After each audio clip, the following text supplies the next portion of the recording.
أعوذ بالله من الشيطان الرجيم بسم الله الرحمن الرحيم الحمد لله رب العالمين والصلاة والسلام على أهل بيته الطيبين الطاهرين المعصومين أما بعد فقد قال الحكيم في كتابه المجيد وفرقانه الحميد بسم الله الرحمن الرحيم إنا جعلنا ما على الأرض زينة لها لنبلوهم أيهم أحسن عملا. Dear brothers and sisters, آج ہماری تفسیر کا تیسرا لیکچر ہے اور سورہ کاف کی تفسیر کا ہم نے آغاز کر رکھا ہے، اور بڑے اہم سورہ ہے قرآن مجید کی کہ جس میں تین اہم سٹوریز جو ہیں اس کی طرف اشارہ کیا گیا ہے. ایک کمپینین آف کیو اصحاب کاف، اور اس کے بعد حضرت موسیٰ اور خضر کی داستان، اور حضرت ذوالقرنین ان کی جو سٹوری ہے وہ قرآن مجید میں نقل ہوئی ہے. انشاءاللہ ہم آہستہ آہستہ ان سٹوریز کی طرف بڑھ رہے ہیں، اور ہم ان میسیجز جو ہمیں ان سٹوریز سے، ان داستانوں سے اور ان قرآن کے قصوں سے جو ہمیں حاصل ہوتے ہیں، ہم ان کی طرف انشاءاللہ جو ہے وہ آہستہ آہستہ توجہ کریں گے اور دیکھیں گے کہ ہم ان سے کیا میسیج حاصل کر سکتے ہیں. کل کے جو ہمارا درس تھا اس میں ہم نے جو آیت پڑھی وہ 6 نمبر آیت تھی، ورس نمبر 6 تھی. فَلَعَلَّكَ بَاخِعُ نَفْسَكَ، کہ فَلَعَلَّكَ بَاخِعٌ نَفْسَكَ عَلَىٰ آثَارِهِمْ إِن لَّمْ يُؤْمِنُوا بِهَٰذَا الْحَدِيثِ أَسَفًا، کہ اے رسول تم اپنے آپ کو ان لوگوں کی خاطر ہلاک مت کرو. ہم جن کو چاہتے ہیں ہدایت دیتے ہیں، جن کو چاہتے ہیں ہم گمراہ کر دیتے ہیں. لہٰذا ہم نے اس پر بڑی تفصیل کے ساتھ اس آیت کے اوپر بات کی کہ پیغمبر اکرم صلی اللہ علیہ وآلہ وسلم کا جو کس طریقے سے آپ کے اندر ایک درد پایا جاتا تھا لوگوں کے سلسلے میں، کہ آپ محنت کرتے تھے، کوشش کرتے تھے، دین کا پیغام پہنچاتے تھے، لیکن اس کے باوجود دین کا پیغام جو ہے وہ ان تک وہ اس دین کے پیغام کو حاصل کرنے کے لیے تیار نہیں تھے، جس کا آپ کو بڑا دکھ ہوتا تھا، بڑا آپ کو درد ہوتا تھا. تو اس لحاظ سے ہم نے اس بات کے اوپر روشنی ڈالی کہ پیغمبر کا مشن ہے جو آج ہم ممبر پر علماء اور ذاکرین اور خطیب ان کے لیے بھی ذمہ داری ہے کہ جو بھی وہ بات کرتے ہیں اس کا ان کے اندر ایک درد بھی ہونا چاہیے کہ اس کا اثر کیا ہوگا، اور لوگ جو ہے ان تک صحیح دین کا پیغام پہنچ رہا ہے یا نہیں پہنچ رہا. اس کے بعد ہم آج جس آیت کے اوپر بات کر رہے ہیں قرآن مجید کی بڑی امپورٹنٹ ترین آیات میں سے ہے، اور قرآن مجید کی یہ ان آیات میں سے ہے جن کو ہم پرنسپل آیات کہہ سکتے ہیں، یعنی جس میں اللہ تعالیٰ نے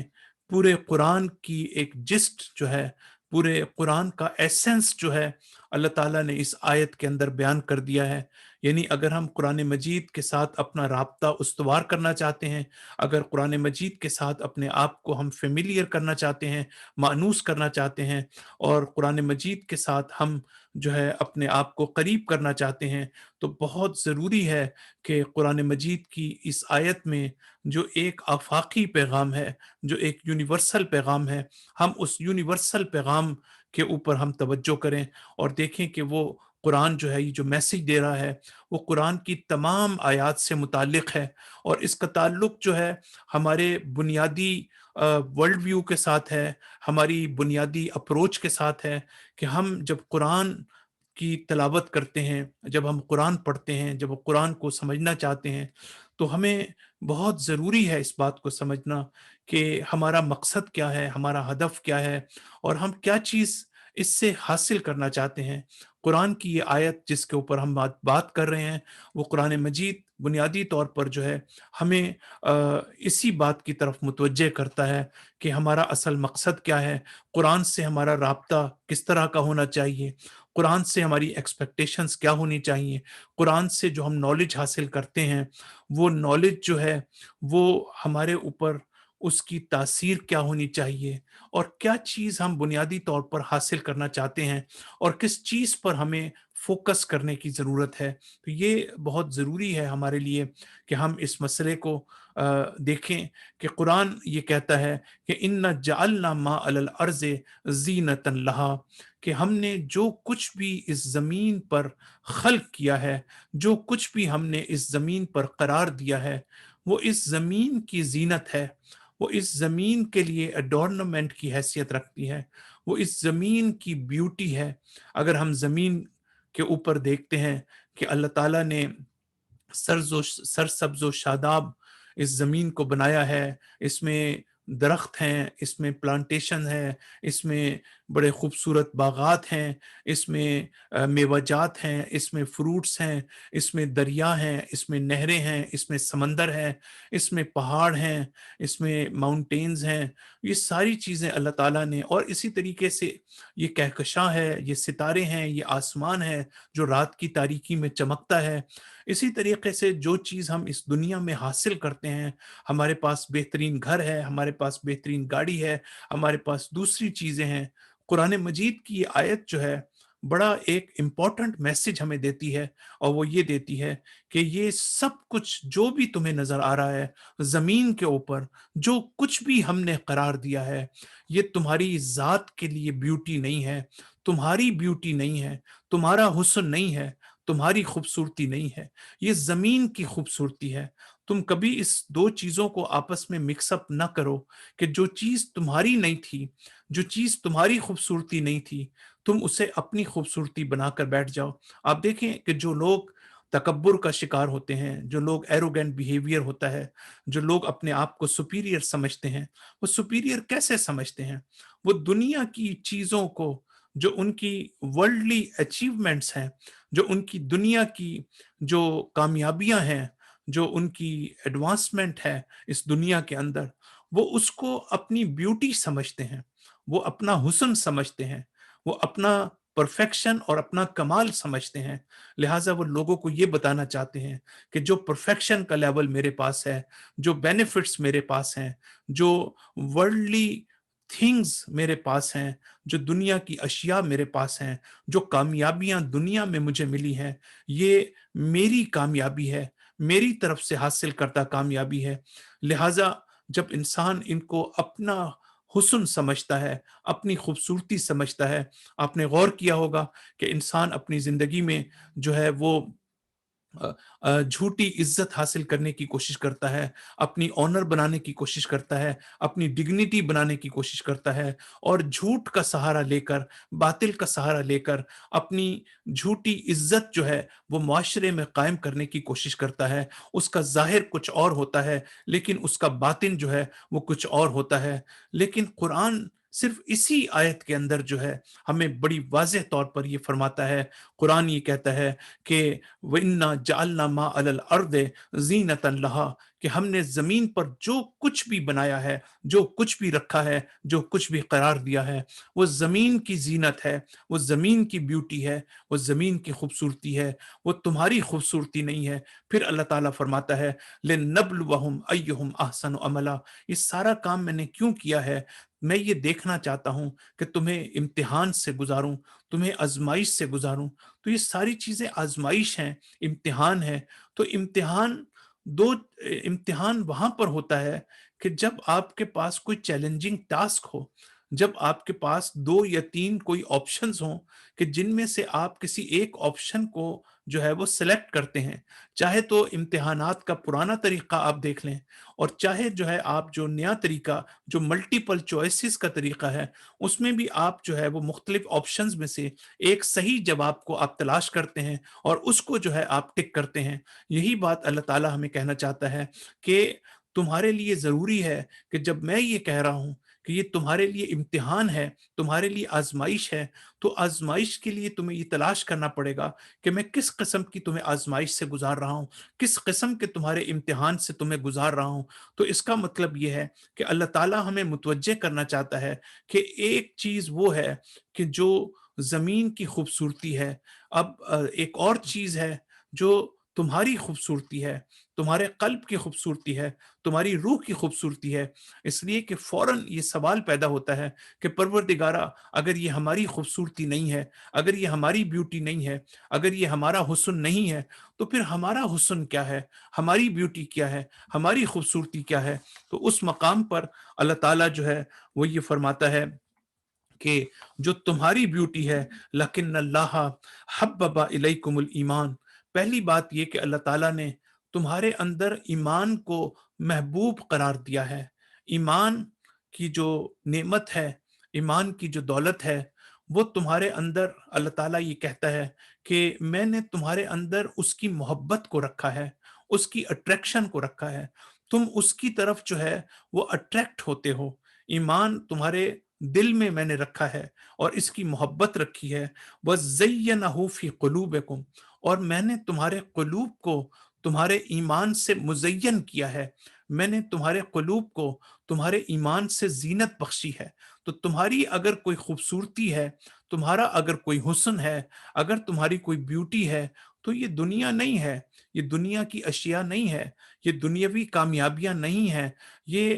چیزیں نہیں ہیں، بلکہ تمہیں جو تمہارا ایمان ہے وہ تمہاری بیوٹی ہے، تمہارے عقائد، تمہارا علم تمہاری بیوٹی ہے، وہ چیز کہ جو تمہیں نور عطا کرتی ہے، وہ چیز کہ جو تمہیں روشنی عطا کرتی ہے، وہ چیز کہ جو تمہیں حکمت عطا کرتی ہے، وہ چیز کہ جو تمہیں بصیرت عطا کرتی ہے۔ تو تمہارا حسن جو ہے وہ تمہاری عقل ہے، جتنی تمہاری عقل بہتر ہوگی اتنا ہی تمہارا حسن اور تمہاری خوبصورتی اتنی ہی زیادہ ہوگی۔ جتنا تمہارا ایمان زیادہ ہوگا، جتنا تمہارے پاس علم زیادہ ہوگا، جتنی تمہاری بصیرت زیادہ ہوگی، جتنی تمہاری حکمت زیادہ ہوگی، یہ ہے وہ چیزیں کہ جن کو حاصل کرنا تمہارے لیے ضروری ہے۔ تم کہیں غلط طور پر جو چیز تمہاری بیوٹی نہیں تھی، تم اس کو اپنی بیوٹی سمجھ لو، اور یہی وہ جگہ ہے جہاں تم امتحان میں ناکام ہو سکتے ہو۔ ہمارا امتحان یہ ہے کہ تم صحیح شناخت حاصل کرو، تم صحیح بصیرت حاصل کرو، جو چیز تمہارے سے مربوط ہے،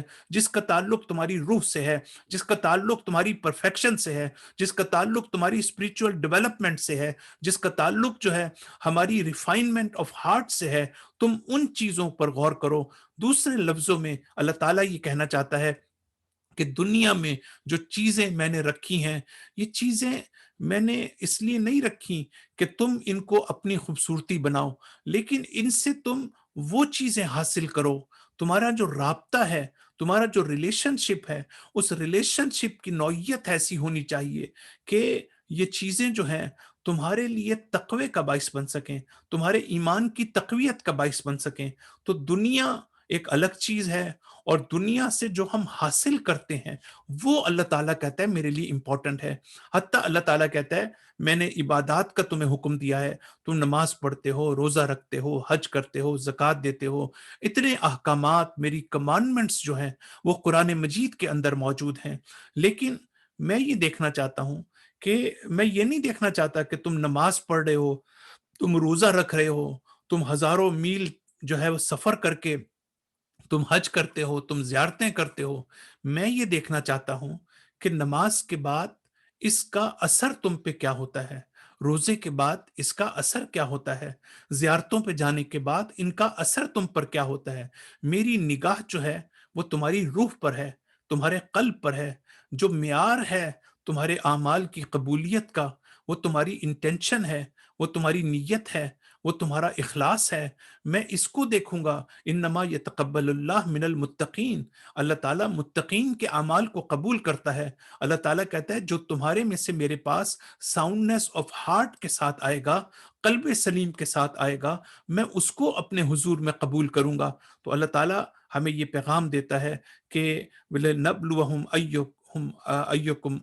أَحْسَنُ عَمَلًا، کہ یبلوکم ایکم احسن عملا، میں یہ دیکھنا چاہتا ہوں کہ تم میں سے احسن عمل کس کا ہے۔ احسن عمل، جب امام صادق علیہ السلام سے یہ پوچھا گیا کہ مولا یہ احسن عمل کس کو کہتے ہیں، یہ قرآن کیا کہنا چاہتا ہے، تو امام نے کہا کہ لیسا اکثر العمل، اس کا مطلب اکثر عمل نہیں ہے، اس کا مطلب عمل کی کثرت نہیں ہے، اس کا مطلب عمل کی کوانٹیٹی نہیں ہے، بلکہ اس کا مطلب اخلص العمل ہے۔ عمل کا خالص ہونا اس کا مطلب ہے، عمل کی کیفیت کا اچھا ہونا اس کا مطلب ہے۔ یعنی اللہ تعالیٰ تمہارے عمل میں